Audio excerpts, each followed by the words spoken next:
Hi friends, तो आज हम बात करने वाले हैं कार्बोहाइड्रेट्स के बारे में। लगा दीजिए हेडिंग कार्बोहाइड्रेट्स।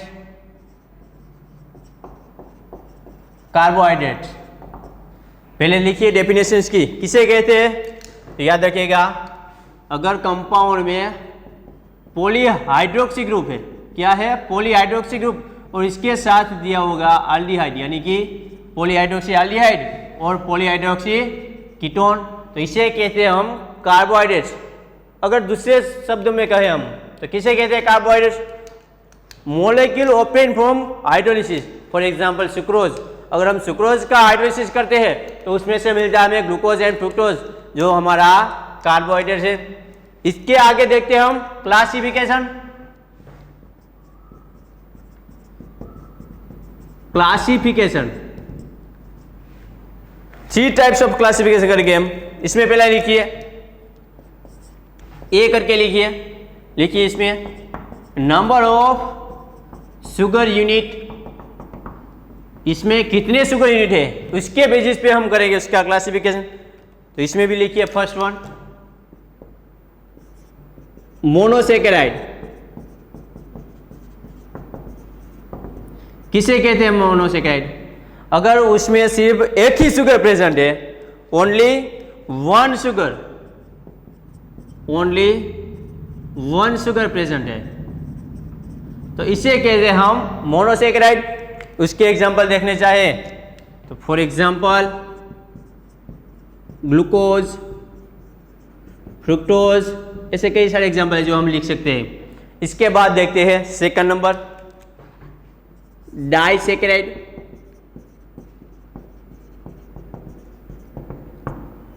किसे कहते हैं डाइसेकेराइड? अगर हम कार्बोहाइड्रेट्स का हाइड्रोलिसिस करें, क्या करें हाइड्रोलिसिस, तो हम ऐसे लिख सकते हैं after hydrolysis we get 2 unit of sugar, और हम यहां पे हम लिख सकते हैं मोनोसेकेराइड। अगर हमें हाइड्रोलिसिस के बाद 2 शुगर यूनिट मिलते हैं, या फिर हम ये कहें कि 2 मोनोसेकेराइड मिलते हैं, तो इसे हम कहते हैं डाइसेकेराइड। उसके एग्जांपल लिखिए, उसके एग्जांपल है सुक्रोज और माल्टोज, ऐसे एग्जांपल है। इसके बाद आता है 3 नंबर ओलिगो।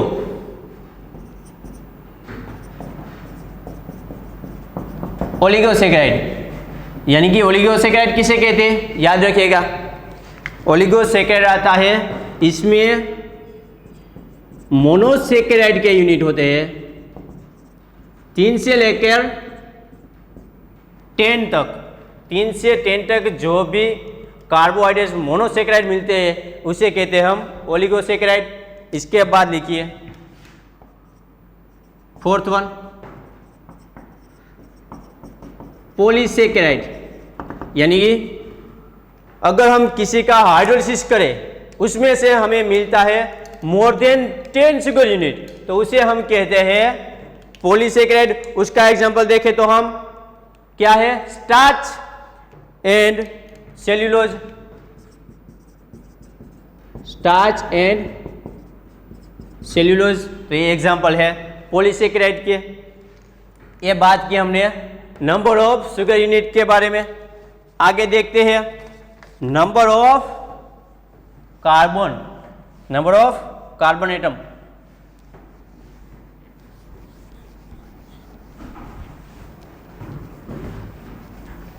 तो आगे देखते हैं हम नंबर ऑफ कार्बन एटम के बारे में। लिखिए पहला उसमें ट्रायोज,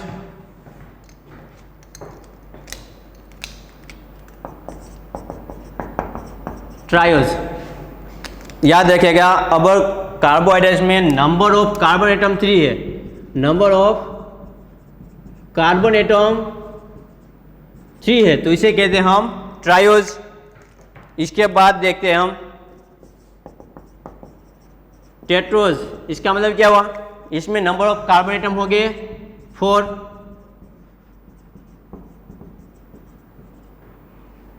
इसके बाद करें हम पेंटोज के बारे में, तो याद रखिएगा पेंटोज यानी कि 5, उसमें हो गए number of carbon atom 5।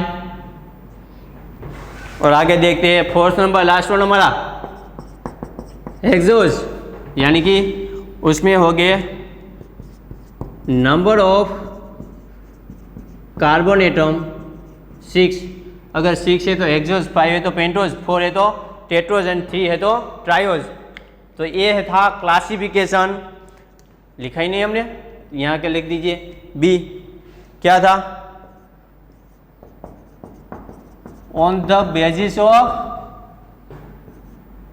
Number of carbon atom, इसमें कार्बन एटम कितने हैं उसके बेसिस पे हमने क्लासिफिकेशन किया।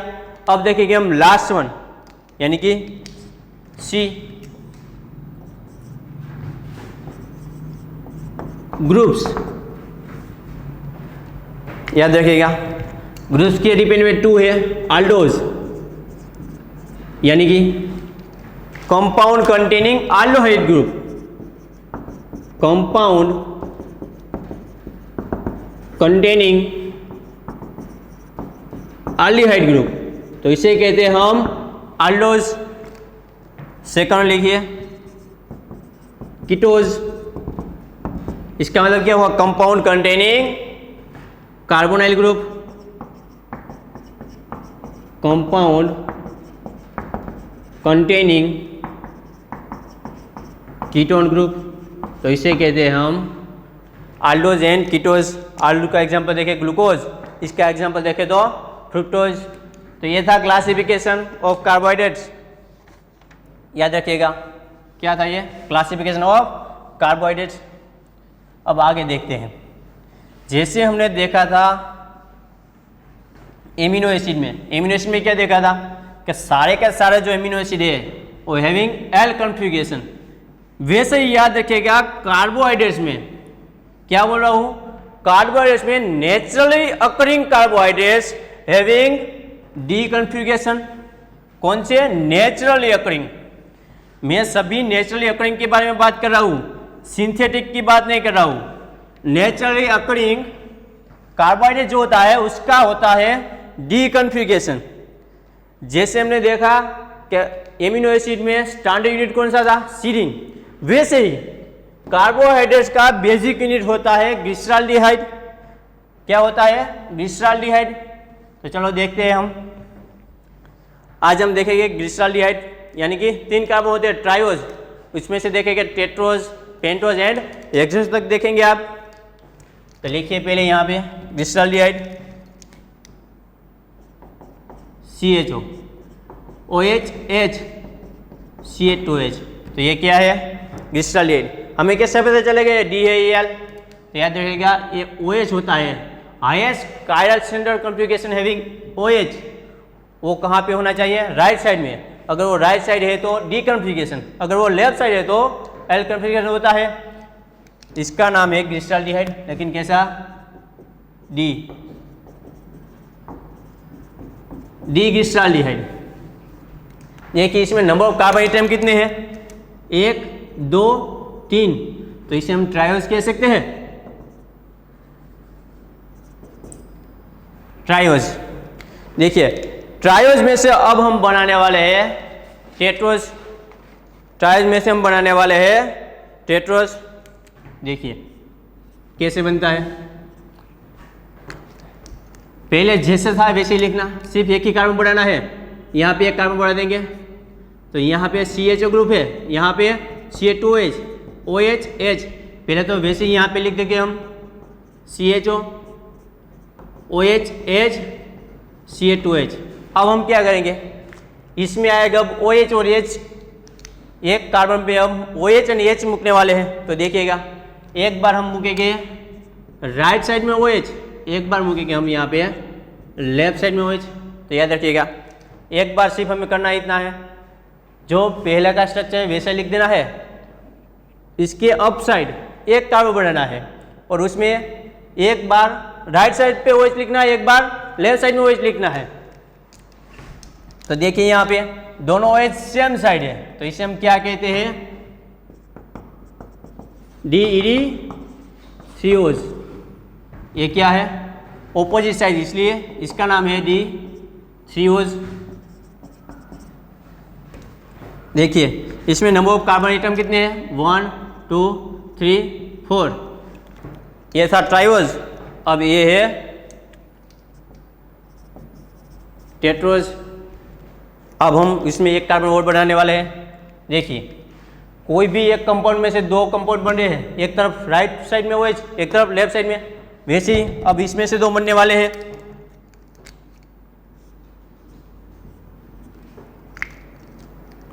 तो लिखिए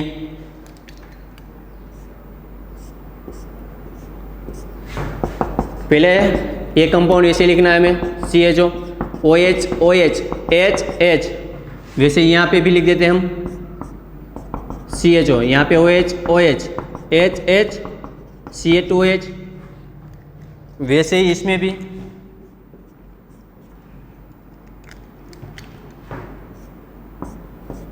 यहाँ पे CHO OH H OH H, यहाँ पे जैसा था वैसे ही यहाँ पे लिखना है हमें, OH H OH H, यहाँ पे CH2OH, यहाँ पे CHO। अब करेंगे क्या, एक बार हम राइट साइड में OH लिखेंगे, एक बार हम लेफ्ट साइड में OH लिखेंगे, वैसे यहाँ पे भी करेंगे, एक साइड राइट और एक बार लेफ्ट साइड में। तो देखिए पहले तो इसमें नंबर ऑफ कार्बन कैलकुलेट कर लेते हैं, 1 2 3 4 एंड 5। तो इसको हम कहते हैं पेंटोज, 5 कार्बन, इसलिए हम इसे कहते हैं पेंटोज। अगर हम इसकी बात नाम की बात करें तो याद रखिएगा इसका नाम है डी रिबोज। DNA और RNA में देखा था ना, ये है डी एरबिनोज।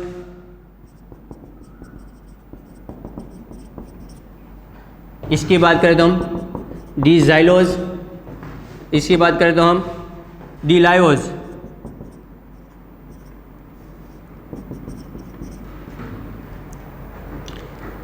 अब वैसे ही इसमें भी दो बनेंगे, इसमें भी दो, इसमें भी दो और इसमें भी दो। तो चलो देखते हैं आगे।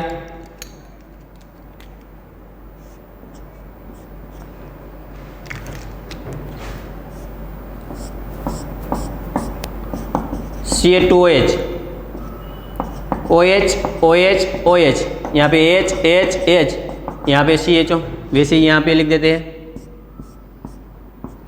यहाँ पे CHO OH OH OH H H H CH2OH, वैसे ही इन सब में लिख देते हैं हम।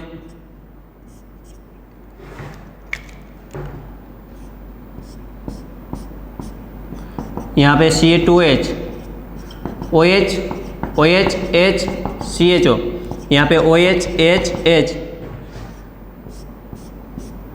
यहाँ पे CH2OH OH OH H, यहाँ पे OH H H और यहाँ पे CHO, वैसे इसमें लिख देते हैं हम।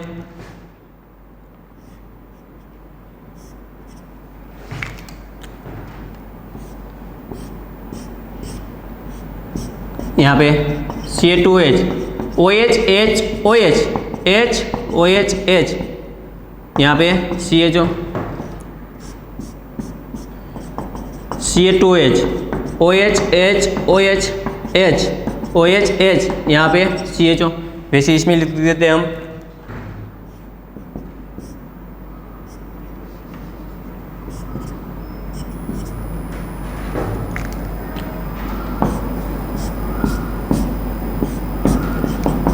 CH2OH, यहाँ पे CHO OH H H, इस तरफ OH OH H, वहाँ वैसे ही इस तरफ भी लिख देते हैं हम, OH H H OH OH H, यहाँ पे CH2OH और यहाँ पे CHO। करना क्या हमें, एक बार राइट एक बार लेफ्ट, एक बार हम लोग यहाँ पे राइट में OH, एक बार हम लेफ्ट में OH में कहेंगे, इस बार right left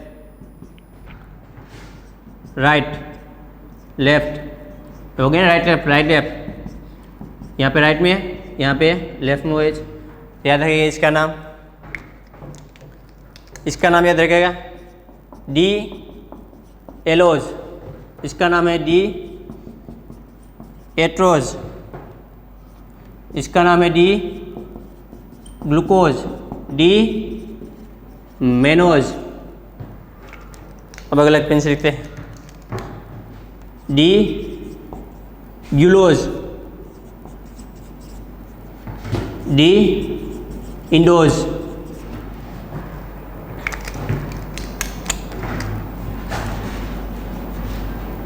D galactose and D allose. तो आगे देखते हैं हम टेलोज, यहाँ पे टेलोज लिख दीजिए, एलोज तो आ गया ना यहाँ पे, इसलिए आएगा टेलोज। तो ये थे ट्रायोज, टेट्रोज, पेंटोज, यानी ये इसमें हो गए 6 का भी, इसलिए ये है हेक्सोज। तो देखिए ये सारे कार्बोहाइड्रेट्स है, इसमें से हम देखेंगे मेन हमारा ग्लूकोज। तो हम पहली बात तो इसे याद कैसे रखेंगे हम, देखिए यहाँ पे ट्रिक है, ये क्या है ग्लिसरॉल्डिहाइड, सब स्टार्ट कहाँ से हुआ ग्लिसरॉल्डिहाइड से, तो ग्लिसरॉल्डिहाइड का जी उसमें से हमें क्या मिला इरिथ्रियो एंड ट्रियोज यानी कि ईटी, इसमें से हमें क्या मिला देखिए, इसमें से हमें मिला रिबोज, अरेबिनोज, साइलोज एंड लायोज, ये 4 मिले। इसमें से क्या मिला हमें फिर से 4, आर में से 2, 2 ए में से,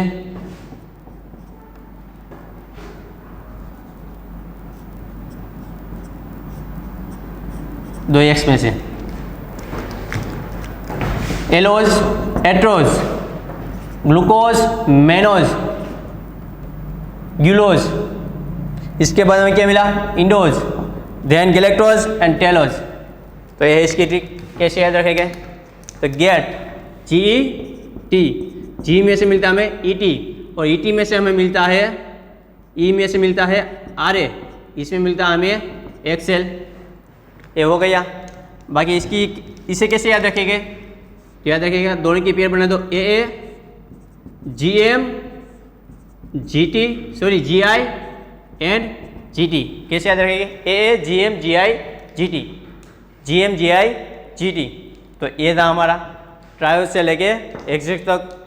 आगे हम देखेंगे ग्लूकोज के बारे में।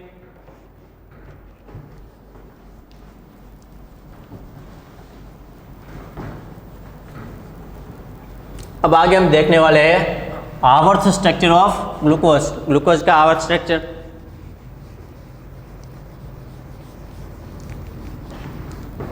देखिए यहाँ पे क्या है, ग्लूकोज में नंबर ऑफ कार्बन कितने हैं 6, एक्सोस।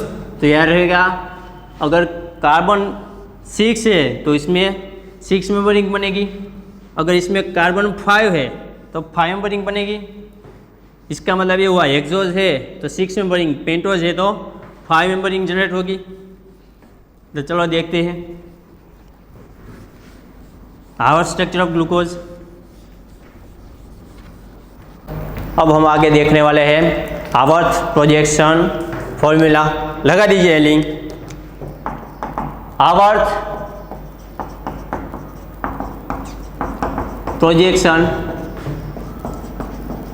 फॉर्मूला। तो देखिए हम पहले देखते हैं ग्लूकोज का आवर्त प्रोजेक्शन फॉर्मूला, इसके बाद देखेंगे हम फ्रुक्टोज का। तो लिखिए पहले ग्लूकोज का स्ट्रक्चर। कितने कार्बन होते हैं 6 कार्बन, CH2H। इसको हम याद कैसे रखेंगे, तो देखिए यहाँ पे राइट साइड से हम डाउन में से स्टार्ट करेंगे। क्या, तो याद रखिएगा OH OH HOH। कैसे OH OH HOH, OH के सामने आएगा H, H के सामने आएगा OH। तो ऐसे लिख लो। तो ये स्ट्रक्चर हो गया D प्लस ग्लूकोज, ये स्ट्रक्चर हो गया D प्लस ग्लूकोज। अब उसका हम करेंगे आवर्त में कन्वर्जन। तो हमें पता कैसे चलेगा आवर्त क्या है, पहले तो साइक्लिक रिंग होती है तो उसमें पता कैसे चलेगा कितने मेंबर की साइक्लिक रिंग बनेगी। तो उससे पहले देखेंगे इसमें, यहाँ पे देखिए ग्लूकोज में नंबर ऑफ कार्बन कितने होते हैं 1 2 3 4 5 एंड 6। तो याद रखिएगा नंबर ऑफ कार्बन कितने आते हैं, कार्बन 6 है तो 6 मेंबर की रिंग बनेगी। तो कैसे देखिए, यहाँ पे जो देखेंगे आप तो ये सारे कायरल सेंटर है 2 3 4 5 2 3 4 5। तो याद रखिएगा हाईएस्ट कायरल सेंटर कौन सा है, 5 नंबर का। जो इसका ऑक्सीजन है वो इस कार्बोनाइल पे अटैक करेगा तो यहाँ पे क्या बन जाएगा, OH और H। तो देखिए यहाँ पे पहले तो मैं बना देता हूँ 6 मेंबर की रिंग। देखिए बन गई 6 मेंबर की रिंग। ये हमें पता है ये ऑक्सीजन कौन से नंबर का है, 5 नंबर का। तो यहाँ मैं पहले लिख देता हूँ 5 नंबर का कार्बन है। कहाँ पे अटैक किया, फर्स्ट नंबर के कार्बन पे 1 2 3 4। तो देखिए अब हमें इसमें वैलेंसी मुकनी है, वैलेंसी रखनी है। यहाँ पे ऐसे वैलेंसी होती है। तो देखें यहाँ पे देखेंगे आप OH H OH OH ऐसा है। तो हम कैसे लिखेंगे, अप साइड में कौन सी वैलेंसी आएगी, डाउन साइड में कौन सी वैलेंसी आएगी। तो याद रखिएगा जो ये ग्लूकोज है ना हमारा, ऐसे गिरा दो, राइट साइड में गिरा दो, क्या होगा। तो जो भी राइट साइड वाली वैलेंसी होगी कहाँ पे जाएगी, डाउन साइड में जाएगी। तो इसका मतलब ये हुआ यहाँ पे जो भी राइट साइड में वैलेंसी है वो हम कहाँ पे लिखेंगे, यहाँ पे डाउन साइड में। तो स्टार्ट करते हैं हम यहाँ पे सेकंड वाले पे, क्योंकि फर्स्ट वाले पे तो एल्डिहाइड है, सेकंड वाले पे यहाँ पे डाउन में क्या है, OH। तो लिखो यहाँ पे डाउन में OH। इसके बाद क्या है, थर्ड नंबर पे H, फोर्थ नंबर पे राइट साइड में OH तो डाउन में लिख लो। 5 नंबर पे क्या है, यहाँ पे क्या है OH, लेकिन इसने तो इस पर अटैक किया होगा तो यहाँ पे लिख देगा H। तो बाकी की वैलेंसी लिख देते हैं। यहाँ पे क्या बचा होगा, CH2OH, यहाँ पे H, यहाँ पे OH, यहाँ पे H। तो आगे देखते हैं। अब बात आई इस कार्बन के बारे में। देखिए दो पॉसिबिलिटी है, एक बार राइट एक बार अप साइड हो जाएगा,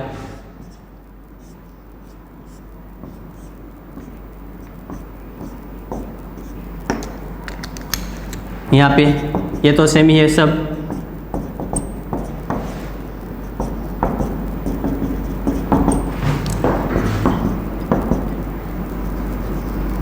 एक बार यहाँ पे अप साइड OH, एक बार यहाँ पे डाउन साइड में OH।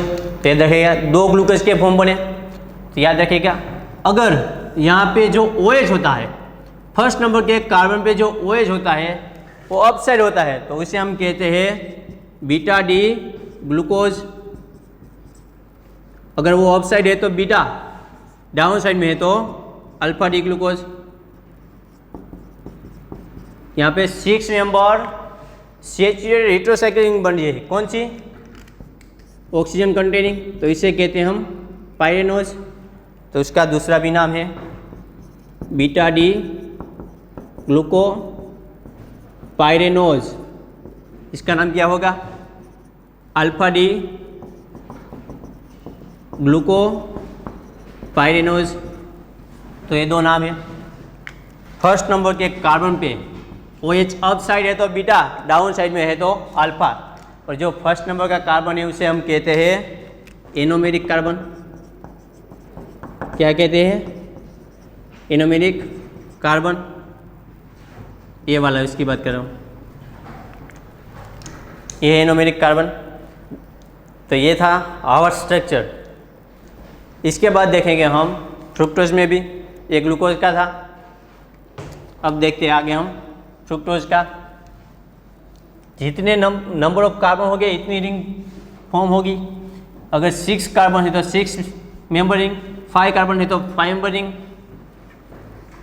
चलो आगे देखते हैं फ्रुक्टोज में।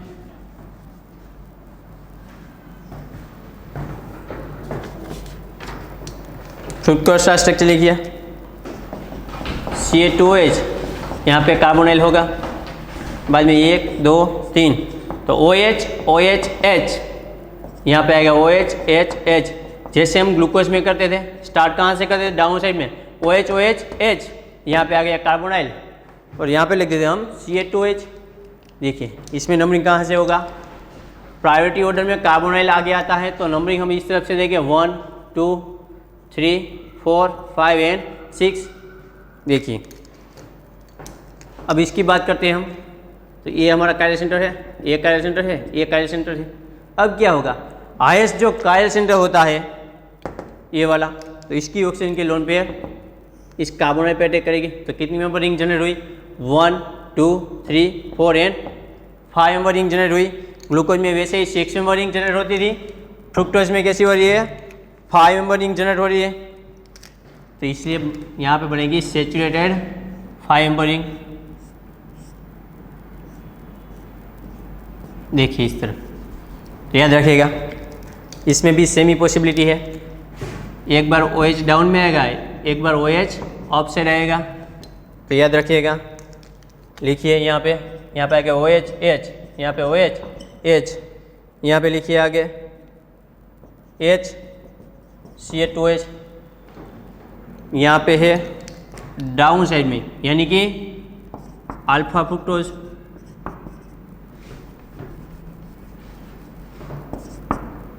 Alpha D. वैसे ही जो अप साइड में होता है यहाँ पे उसे कहते हैं हम beta, C2H H H OH OH H। यहाँ पे डाउन साइड में CH2H और अप साइड में OH, यहाँ पे अप साइड में है इसलिए बीटा डी फ्रुक्टोज। तो ये स्ट्रक्चर था आवर स्ट्रक्चर ऑफ फ्रुक्टोज। अगर OH डाउन साइड में है तो अल्फा, अप साइड में है तो बीटा। चलो आगे देखते हैं। हमने अब बात की ग्लूकोज के बारे में। ग्लूकोज में क्या देखा, alpha D glucose and beta D glucose, 6 member ring है ना। तो 6 मेंबर रिंग हमें चेयर फॉर्म तो देखी होगी। अगर सिंपल साइक्लोहेक्सेन की चेयर फॉर्म ड्रॉ करें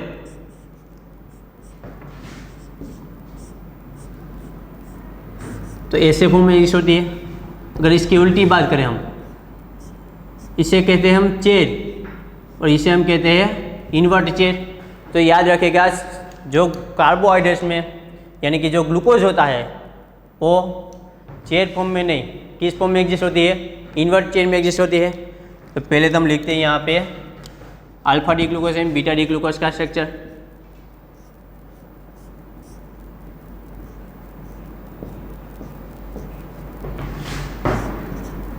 बाद में हम उसका कन्वर्जन करेंगे इन्वर्ट चेयर फॉर्म में।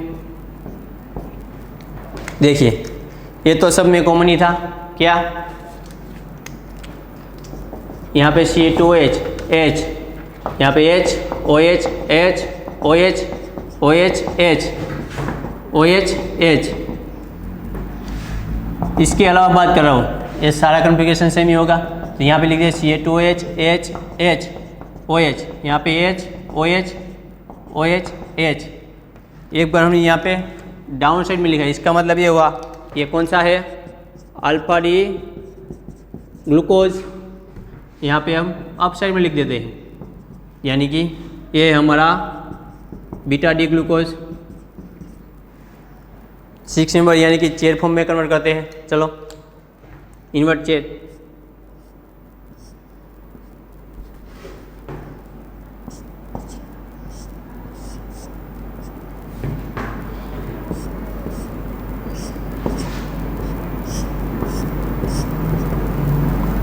देखिए अब बात है ये वैलेंसी मुकने की। तो याद रखिएगा, मैं डायरेक्ट बता दे रहा हूँ।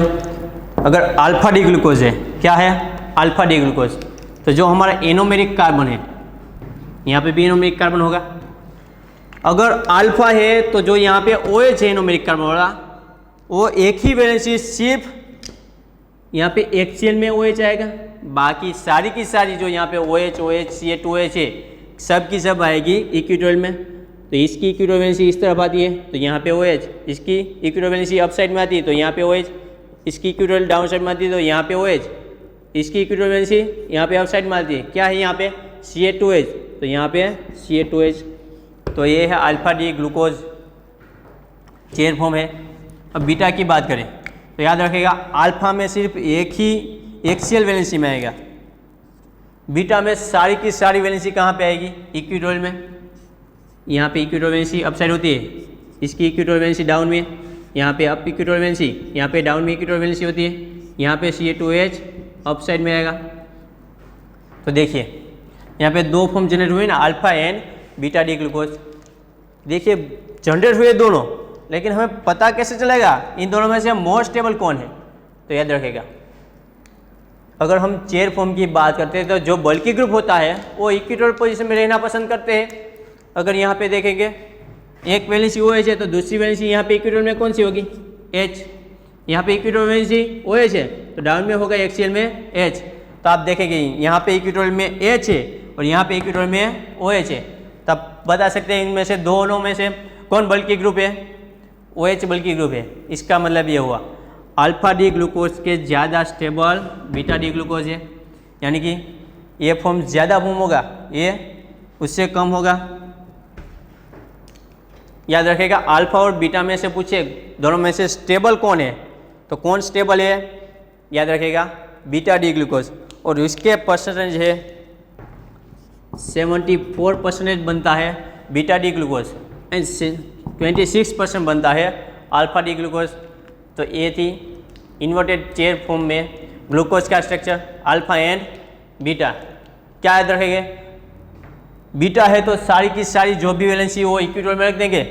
अगर अल्फा ग्लूकोज है तो यहाँ पे जो OH है वो सिर्फ एक ही एक्सियल पोजीशन में रखना है, बाकी सारी की सारी इक्विटोरियल वैलेंसी में रखना है। तो ये था स्ट्रक्चर ग्लूकोज का।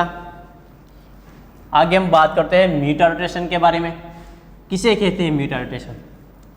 देखिए अभी हमने देखा ना alpha D glucose and beta D glucose.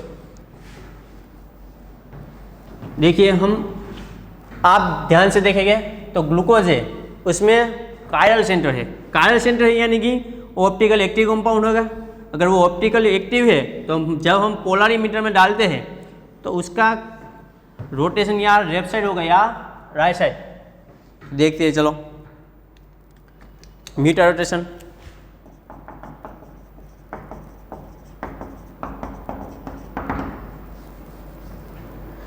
अगर हम बात करें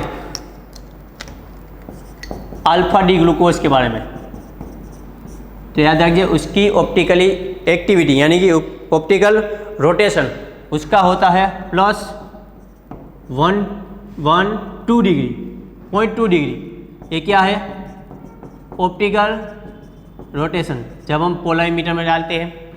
अगर प्योर बीटा डी ग्लूकोज के बारे में बात करें हम तो याद रखिएगा उसका होता है +18 × 7.7 डिग्री, उसका ऑप्टिकल रोटेशन ये होता है।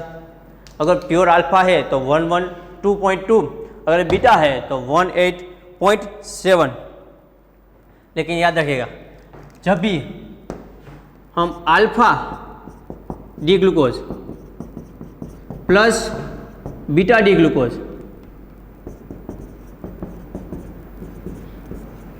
इन दोनों को मिक्स करके जब हम लेते हैं तो इसकी कॉमन आती है 52.2 डिग्री ऑप्टिकली रोटेशन। इसका मतलब ये हुआ जब भी हम जनरल पूछे कि ग्लूकोज का ऑप्टिकली रोटेशन कौन सा है, जनरली पूछा हो तो आप लिखेंगे 52.2। अगर स्पेसिफाई करके आप पूछे अल्फा का क्या है तो 112.2, बीटा का पूछे तो 18.7। अगर मिक्स करके हमें पूछा जाए, सिंपल पूछा जाए तो क्या होगा 52.2। लेकिन होता कैसे ही, क्यों ये होता है? तो याद रखिएगा जब भी हम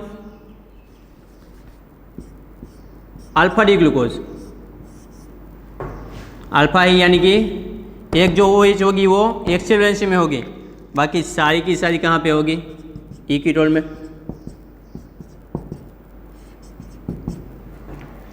यहाँ पे लिखते हैं हम बीटा। बीटा यानी कि सारी की सारी होगी वो इक्विटोरियल में होगी। ये अलग पेन से लिखा है, इसका मतलब क्या है? वो एनोमेरिक कार्बन पे जो वैलेंसी है उसका लिखा है मैंने। तो देखिए जब भी हम इसका ऑप्टिकल रोटेशन डालते हैं और किस में? वाटर में, तो क्या होगा? ये अल्फा जो है वो कन्वर्ट हो जाएगा बीटा में और बीटा है जो कन्वर्ट हो जाएगा अल्फा में। इन शॉर्ट ऐसा का है रिवर्सिबल प्रोसेस हो जाती है, इसलिए इसकी दोनों की मिक्स होके यहाँ पे आती है 52.2 ऑप्टिकल रोटेशन। इसे कहते हैं हम म्यूटा रोटेशन। अल्फा का कन्वर्ज होता है बीटा में और बीटा का कन्वर्ज होता है अल्फा में।